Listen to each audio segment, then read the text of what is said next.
नमस्कार दोस्तों। आज हम लोग मिलकर डिस्कस करने वाले हैं एक इम्पॉर्टेंट टॉपिक पर और एक इम्पॉर्टेंट प्रॉब्लम को जिसको आप बहुत हल्के में नहीं ले सकते हैं। आजकल के वातावरण में वो बहुत ज़्यादा फैल रहा है, जिसका नाम है कंजक्टिवाइटिस। जो बड़े से लेके बूढ़ों से लेके बच्चों तक अ, ये जो कंजक्टिवाइटिस है वो फैल रहा है, जिसके कारण कई सारी प्रॉब्लम्स होती हैं। तो हम लोग जानेंगे इसका रीज़न क्या होता है, इसके पीछे होने का कारण क्या होता है। अगर आपको ये वीडियो इन्फॉर्मेटिव लगे तो आप ज़रूर शेयर कीजिए और हमारे चैनल को सब्सक्राइब कीजिए। तो सबसे पहले आते हैं कि कंजक्टिवाइटिस होता क्या है। तो बेसिकली आप लोगों ने देखा होगा कि अमूमन छोटे बच्चों की या बड़ों की आजकल इस एनवायरनमेंट में, इस माहौल में आँखें आ रही है, वो गुलाबी हो जाती हैं। जिसे आम बोलचाल की भाषा में हम लोग गुलाबी आँख बोलते हैं, जिसके कारण आँख में सूजन आ जाती है और जो उसका कंजक्टिव एरिया होता है वो सूज जाता है, यानी थोड़ा सूजन आ जाती है और लाल-लाल होने लगता है आइट साइड का एरिया। तो जिसकी वजह से कई प्रॉब्लम होती है, जैसे सूजन आना या फिर और अदर प्रॉब्लम्स भी हो सकती हैं। तो बेसिकली ये एक ऐसी प्रॉब्लम है कि अगर घर में किसी को हो जाए तो वो अधिकतर घर वालों को भी हो सकती है। तो हमें इससे बचाव करना है। हम लोग जानेंगे इसके पीछे रीज़न क्या होता है।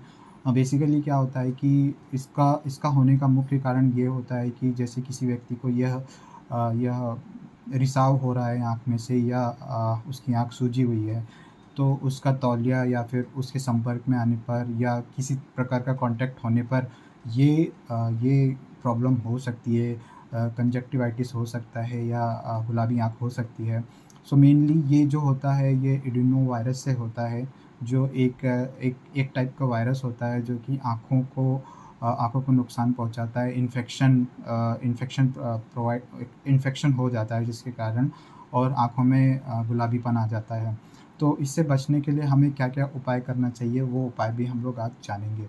तो सबसे पहला उपाय है कि आप जितना ज़्यादा जिस भी व्यक्ति को ये कंजक्टिवाइटिस हुआ है, गुलाबी आँख हुआ है, उससे संपर्क में ना रहें, आप दूरी बना के रखें। उसका जो रोज़मर्रा की ज़िंदगी की जो भी वस्तुएँ होती हैं, फॉर एग्ज़ाम्पल तौलिया, ब्रश, या फिर आप उस बच्चे के साथ, जैसे माता-पिता या बच्चे को साथ लेके सोते हैं, तो आप कुछ दिन अवॉइड कीजिए उसको, और साथ में डॉक्टर से बिल्कुल संपर्क कीजिए, और इसको ठीक करने की कई सारी ड्रॉप्स आती है, और आप डॉक्टर से संपर्क करें इसके लिए। दूसरी चीज़ ये है कि आप उनका इस्तेमाल किया हुआ कोई चीज़ यूज़ ना करें, और जितना हो सके उनको ये बोलें कि आप चश्मा लगा कर रखें, कि जिस तरह वो डायरेक्ट संपर्क में ना आए।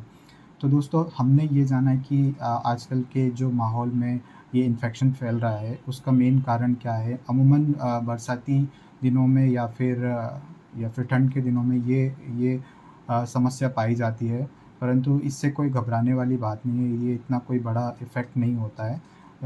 केवल इससे सूजन आती है, आँखों में जलन आती है या फिर दर्द होता है, तो वो छोटे-मोटे ट्रीटमेंट से सही हो जाता है। इसके लिए आपको डॉक्टर के पास जाना पड़ेगा। हमने ये जान लिया है कि इसका मुख्य कारण क्या होता है। सबसे सबसे ज़्यादा ज़रूरी ये है कि हमें इसका रोकथाम करना है।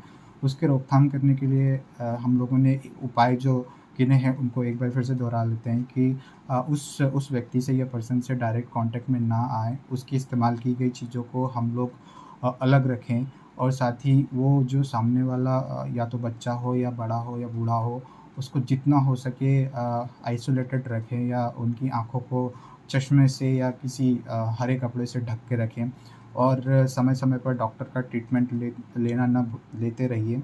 जिससे क्या होगा कि आपका जो कंजक्टिवाइटिस है वो जल्दी से जल्दी ठीक हो जाएगा। तो थैंक यू दोस्तों।